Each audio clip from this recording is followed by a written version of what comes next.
Hello friends, इस video में हम रिफ्लेक्शन ऑफ लाइट के बारे में पढ़ेंगे। हाईली पॉलिश्ड सरफेस जैसे कि मिरर वो अपने पर पड़ने वाली ज़्यादातर लाइट को रिफ्लेक्ट कर देता है। मतलब कि लाइट उसके ऊपर पड़ रही है, वो वापस उससे भेज देता है।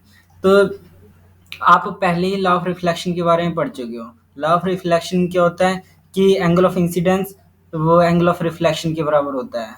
जैसे कि मैं आपको दिखा देता हूँ यहाँ पे।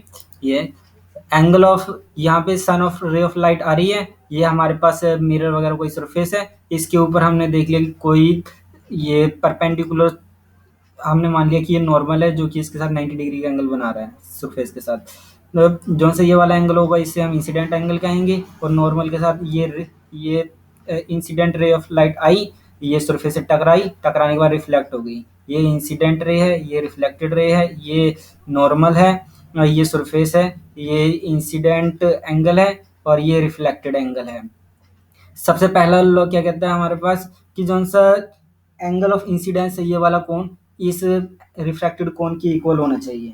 ठीक है। और दूसरा हमारा पॉइंट कहता है कि जो सी ये वाली इंसिडेंट रे है और ये रिफ्लेक्टेड रे है और इनका ये पॉइंट, ठीक है, मतलब कि जो सा इस नॉर्मल का और इंसिडेंट रे का और रिफ्रैक्टेड रे का जो सा ये पॉइंट है, ये तीनों की तीनों एक प्लेन में लाई करने चाहिए, जो कि ऐसे मान सकते हैं स्क्रीन के ऊपर ये लाई कर रहे हैं। ये हमारे पास लॉ ऑफ रिफ्लेक्शन है।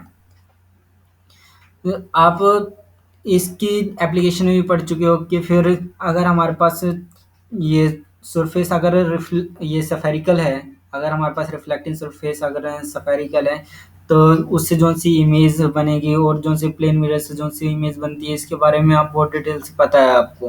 क्या आपको उसकी प्रॉपर्टीज पता है? जैसे कि आप जो सुबह डेली उठ के जिस मिरर में इमेज देखते हो उसे हम प्लेन मिरर कह देते हैं। आपको पता है कि जो उससे इमेज बनती है वो वर्चुअल और रिएक्ट होती है। ठीक है। और जितने साइज के आप हो उतने ही साइज की आपकी इमेज बनती है उसमें। जितनी दूरी पर आप खड़े हो उतनी ही दूरी पर आपकी मिरर से इमेज बनती है, और आप मिरर के सामने खड़े हो और इमेज आपकी मिरर के पीछे बनती है।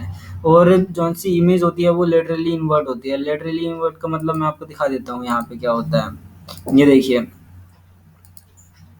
जैसे कि आप अगर आप ना राइट हैंड उठा रहे हो तो फिर मिरर में आपका लेफ्ट हैंड उठेगा। इसे हम लेटरली इन्वर्ट कहते हैं। इसीलिए जो से एम्बुलेंस है, एम्बुलेंस के अक्षर हैं वो हमेशा एम्बुलेंस पे उल्टे लिखे जाते हैं, क्योंकि हमारा जो सा मिरर है वो लेटरली इन्वर्ट होता है, इसलिए ताकि हम मिरर में देखें वो हमें सीधे दिखाई दें। ठीक है। अब आप ये तो आपने देखी कि अगर हमारे पास कोई प्लेन मिरर है इससे एक्टिविटी करके देखिए। अगर हम सफेरिकल मिरर लें, सफेरिकल मिरर मतलब कि अब मान लो कि एक बड़ी सी चम्मच लो, बड़ी सी चम्मच के सामने अपना मुंह देखो। ठीक है। उसमें फिर देखो कि आप कैसी इमेज बन रही है, छोटी बन रही है, बड़ी बन रही है। फिर उसको आप उल्टा करके देखो। ठीक है। आप उल्टा करके देखोगे, फिर आप उसे अपने फेस से थोड़ा पीछे ले के जाना, फिर देखना कि इमेज कैसी बन रही है, छोटी बड़ी। फिर आपको उसका आंसर कमेंट बॉक्स में लिखना है। चलो मैं आपको दिखा देता हूँ कि इमेज इसमें कैसी बन रही है। ये देखिए, यह जब आपने सीधी पकड़ी हुई थी तो आपकी इमेज इन्वर्टेड इमेज बन रही है।